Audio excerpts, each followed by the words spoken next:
Hello, and welcome back to another Chris McPherson Show Cricket Daily Dose episode for the 25th of January. We're going to unpack a whole heap of cricket, looking back at what's happened in the last 24 hours, looking ahead to all the matches that have come that are of, significance and major impact from our point of view. There's plenty of cricket around the world going on at the moment. We've got international cricket, we've got domestic T20 leagues coming to their pinnacle, the Big Bash, the SA20. We've got teams warming up for the World Cup, the T20 World Cup. We've got the Under-19s World Cup still going on. So much to unpack, so we will get into that in a moment. If you want to stay up to date across all of your cricket news plus other sports, make sure to hit subscribe on the channel. Hit like on the video as well, because that allows us to continue to grow what we're doing as we continue to grow our platform. And, of course, get involved in the comments. We'd love to hear your thoughts on what we're talking about on the show. And if you want to stay up to date with our little snippets in between episodes as well, you can follow along on your favorite social media platforms. You can find us at The Chris Mack Show on Instagram, on TikTok, on X, and on Facebook. And there's plenty of content going around across all of those platforms in different formats. But let's get underway with today's episode. Let's start with the Under-19s World Cup. And the group stages have come to a close. India wrapping it up with the final match against New Zealand. And for the third time in as many outings for New Zealand, in these group stages, rain had its influence on this match. Fortunately for cricket, but maybe not that ideally for New Zealand in terms of progressing through and what they carry through into the Super Sixes, their longer-term outcomes. It didn't really wash it out. It just influenced the length of the game, and there was still a result, which is positive, as I said, for cricket. India won the toss for this game in Bulawayo, sent New Zealand into bat. The Kiwis struggled to get any real scoring threat going early in the damp conditions, and their innings was quickly interrupted after 7.1 overs by rain. They were already up against it at 3 for 17 at that point. So in a little bit of trouble early, the Kiwis, which will come into play a little bit later on when Duckworth Lewis Stern comes into this calculations. The match was then reduced down first to 47 and then to 37 overs before they could resume. After the extended delay, New Zealand resumed, but still just no acceleration to their run rate. They passed 50 in the 19th over. Do the quick maths, less than 3 and over. Wickets continue to fall, but some moderate middle to late order resistance and resilience gave them a little bit of a boost to get them towards somewhat of an okay target. Their number 8, number 9 doing the heavy lifting. Callum Sampson, 37 not out from 48, and Selwyn Sanjay, 28 from 30 deliveries. But the resistance could only last so long against this Indian attack. They dismissed 4 balls short of that 37th over scheduled completion for 135, which certainly left them wanting quite a few runs, I think it's fair to say. Opening bowler R.S. Ambrish with 4 for 29 from his 8, and Hanil Patel 3 for 23 from 7.2 were by far the pick of the Indian bowlers. But all the Indian bowlers, really tight figures, really economical, and certainly plenty to hang their hat on.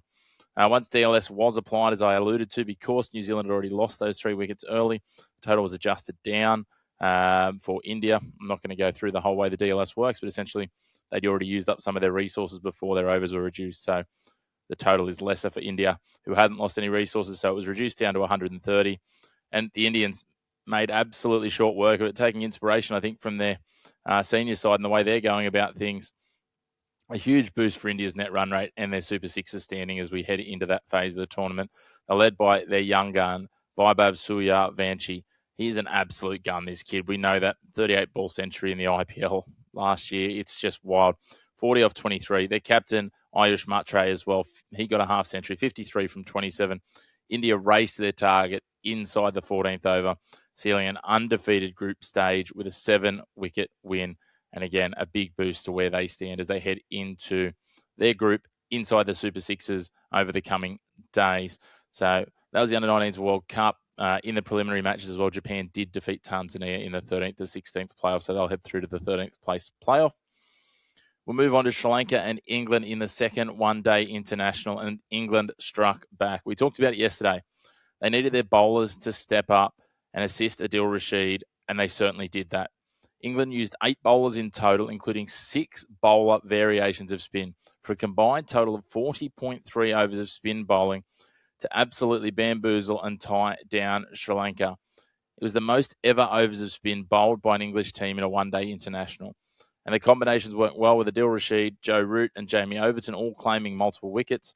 For Sri Lanka, several batters got starts, but none could go on and land a telling blow and surpass 50. Captain Charith Asalanka got 45 from 64, and Dhananjaya De Silva 40 off 59 were the only real headlines before Sri Lanka were bundled out in the final over for 219. And to be honest, it was a score that looked like it was probably about 40 to 50 runs short of what was a genuinely competitive total on this Colombo venue.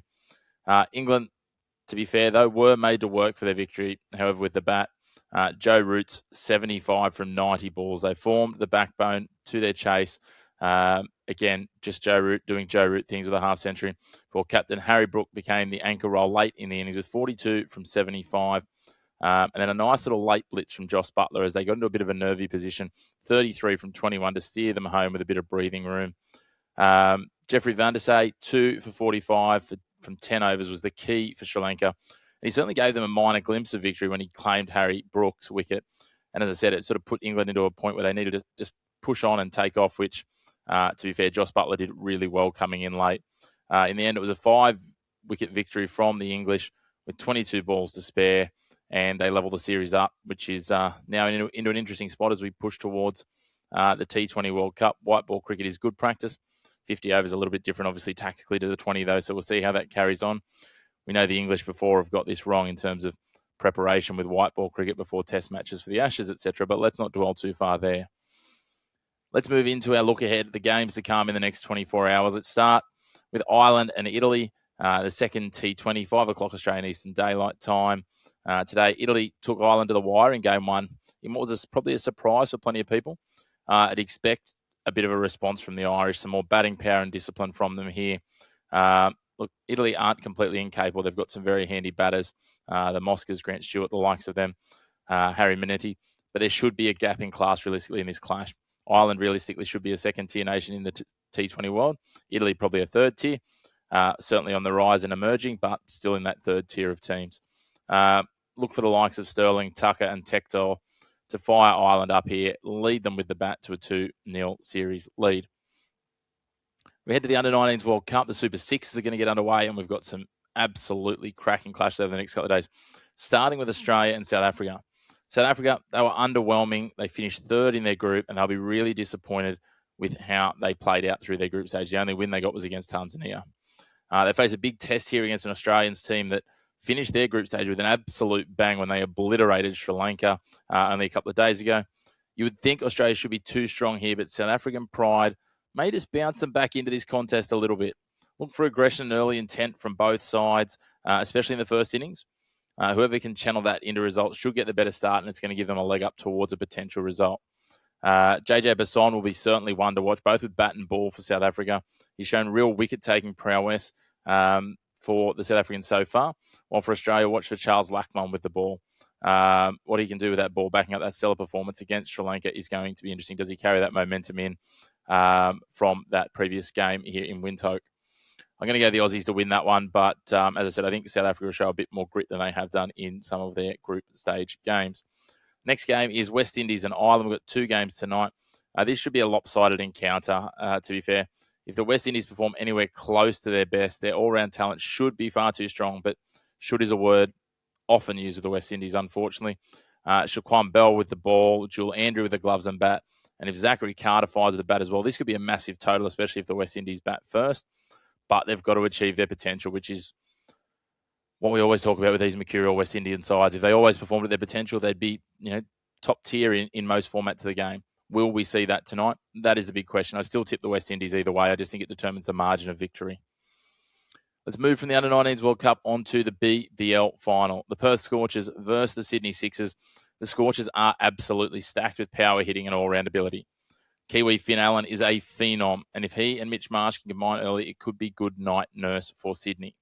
Throw in some more than handy all-round strike with the likes of Cooper Connolly, Ashton Turner, Aaron Hardy, and then you've got Joel Paris coming in bowling wheels as a out-and-out quick. It's hard to see how they lose, but you can never count against a team packed with the experience of Steve Smith, Mitchell Starc, Ben Hilfenhaus, and Moises Enriquez, blended with the youthful panache of Joel Davies and Jack Edwards, who are both well and truly coming into their own in BBL 15. This is a blockbuster final, and it will be a packed-out Optus Stadium for it. The Scorchers have been resting up since their progression through to the final on Tuesday, while the Sixers have had to go and do it the hard way, getting a win over the Hurricanes at the SCG and then travelling back to the Perth for the second time inside a week. Will travel take its toll? That is a big question for mine. One thing is likely it will be a slower scoring deck at Optus Stadium, as it has been throughout Big Bash 15. So look for the likes of Connolly and Davies to hold the keys. Maybe even a sneaky cameo starring role for someone like a Ben Menenti, who can just take the pace off the ball, make it hard to hit out, force the batters to create their own pace.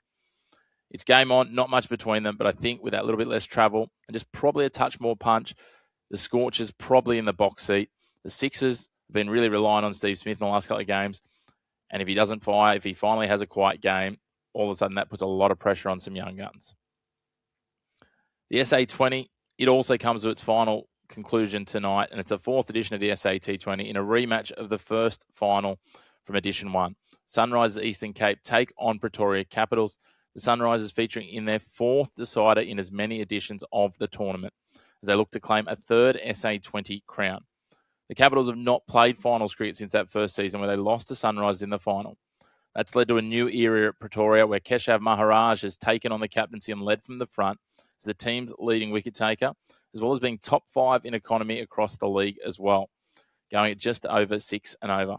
Throw in their Caribbean star batters in Shai Hope and Shafane Rutherford, who are absolutely firing. Baby AB DeWalt Brevis is warming into the tournament.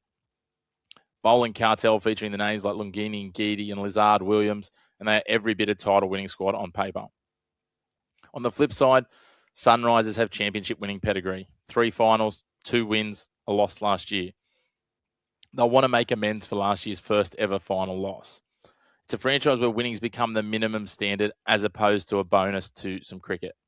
With South African stars Quinton de Kock and Anrik Nortje leading the charge here, sprinkled in international talent, James Coles, Chris Green and Lewis Gregory. Some underrated but astute buying for this SA20. The sides are evenly matched. Sunrisers won both league matches. The Capitals took the easy route to the final, winning the first qualifying final between these two sides. There's plenty of rivalry in this one as it shapes up for a huge clash. And remembering, this will be played on neutral turf in front of a sellout crowd in Cape Town. Like in the Big Bash, I'm going to lean to the side who is slightly fresher and the Capitals to win their first ever title and become just the third franchise in the history of the SA20 to take a championship. And last but not least, we're going to talk India and New Zealand, their third T20. We'll be brief with this one. India have made light work of New Zealand so far. With no disrespect to New Zealand, it has been scary what this Indian lineup has been able to do in the first 2 matches. They are absolutely getting teams looking over their shoulder at them as they head towards the T20 World Cup. New Zealand, though, always a shout here, especially when you look at the firepower they have with the bat. Conway, Ravindra, Mitchell, Phillips, Neesham. But the concern? They set 200 plus last time and it was chased down with overs to spare. What sort of total do you need to be setting in this game to be confident if you're going first? And if India bat first, what sort of total can they rack up? It's going to become a lot of work on the spinners and the bowlers to be tight, economical, and restrict them as much as they can. I think New Zealand are probably a value play here if you're going to go about it. But at the same time, I don't say that with a lot of confidence. You'd need to be getting, almost close to the $3 mark to take them. If you can get $2.80 or so, then yeah, they're a value pick. Otherwise, it's hard to back against this Indian side on home turf. They are warming up nicely. Be interesting to see if they make any changes for this one. But I'm going to tip India. As I said, some value about New Zealand if you can get a juicy price. That wraps us for the Cricket Daily for the 25th of January. A huge thank you to you for tuning in. Make sure to hit subscribe on the channel, hit like on the video, and get involved in the comments. And of course, you can follow us along on your favourite social media platform at The Chris Mack Show. But until next time, here on your home of the Black and White of Sports, no grey opinions, a big thanks again, and we'll talk to you soon.